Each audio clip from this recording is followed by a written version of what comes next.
কার দখলে থাকবে টোটো union? New টাউনে আইএনটিটিউসির গোষ্ঠীদ্বন্দ্ব। টোটো ইউনিয়নের দখল ঘিরে দুপক্ষের মধ্যে সংঘর্ষ, আহত 5 জন, একজন আটক হয়েছে। আবার তুই এই যে মেরেছেন, এই যে মানুষটা মরে যাচ্ছে। এই যে আমাদের এই টোটো স্ট্যান্ড,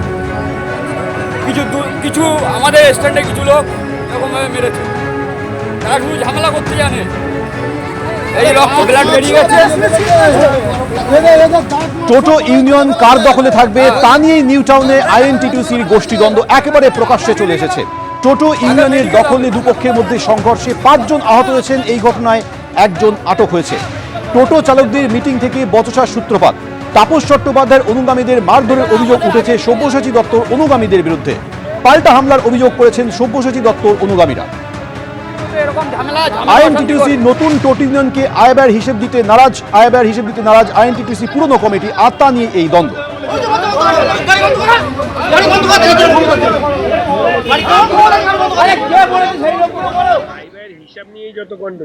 আয়ব্যয়ের হিসাব তো আছেই, ওটাই তো সব থেকে বড় গন্ডগোল।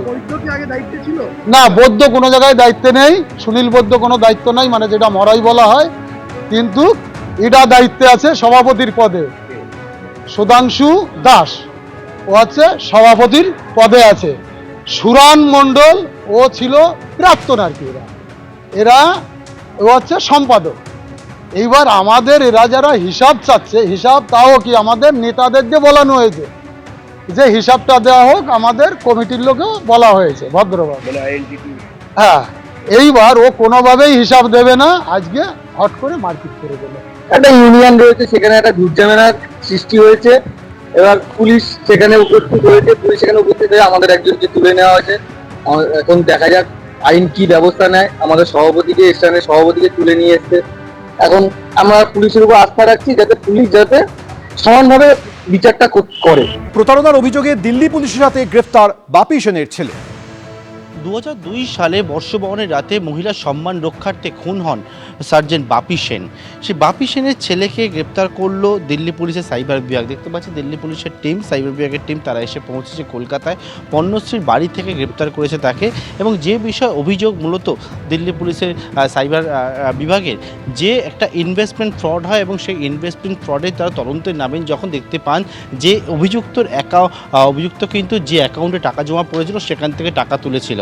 এবং সেই মামলাতেই তারা কলকাতায় এসে পৌঁছায়। পণ্যশ্রীর বাড়ি থেকে বাপি সেনের ছেলে শঙ্কু শুভ্র সেনকে গ্রেপ্তার করেছে এবং আলিপুর আদালতে এসে ট্রানজিট রিমান্ডের জন্য আবেদন জানায় তারা। ক্যামেরা দীপ্তিনু চক্রবর্তীর সঙ্গে পার্থপ্রতিম ঘোষ, এবিপি আনন্দ, কলকাতা। আইপ্যাক কাণ্ডে সংঘাত একেবারে সপ্তমে উঠেছে। কুণাল ঘোষ একটি চ্যাটের ছবি প্রকাশ করে তিনি ষড়যন্ত্র ইঙ্গিত করেছিলেন, আর এবার শুভেন্দু অধিকারী বিস্ফোরক পোস্ট করলেন। ইডি তল্লাশি চলাকালীন কারা ছিলেন মুখ্যমন্ত্রীর সঙ্গে সেই তালিকা প্রকাশ করেছেন শুভেন্দু অধিকারী।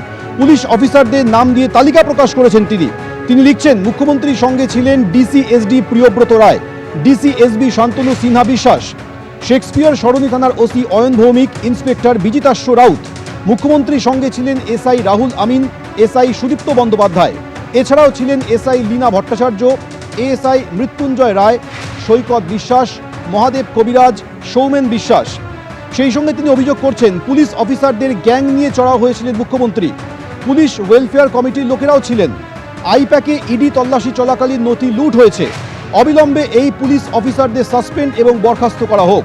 মমতা বন্দ্যোপাধ্যায়ের গুন্ডা বাহিনীতে পরিণত হয়েছে পুলিশ, পোস্টে অভিযোগ করেছেন শুভেন্দু অধিকারী।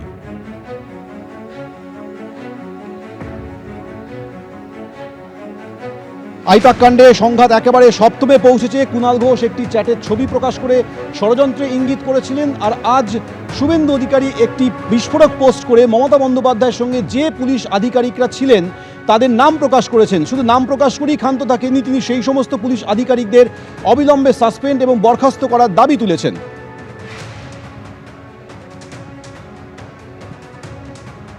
এই মুহূর্তে আমাদের সঙ্গে রয়েছেন জয়প্রকাশ মজুমদার। জয়প্রকাশ বাবু, শুভেন্দু অধিকারী একটি বিস্ফোরক পোস্ট করে বলছেন যে মমতা বন্দ্যোপাধ্যায়ের সঙ্গে যে পুলিশ আধিকারিকরা সেদিন ছিলেন তাদের নামের তালিকা প্রকাশ করেছেন, দাবি করছেন যে এই পুলিশ আধিকারিকদের অবিলম্বে সাসপেন্ড করা হোক, বরখাস্ত করা হোক।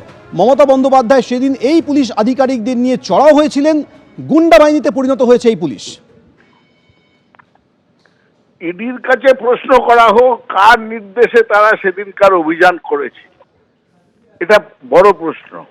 শুভেন্দু অধিকারীর এইসব প্রশ্নের কেউ জবাব দেবে না, কিন্তু মমতা বন্দ্যোপাধ্যায় পরিষ্কার প্রধানমন্ত্রীকে বলেছেন আপনি অমিত শাহকে কন্ট্রোল করুন নয়তো সরিয়ে দিন।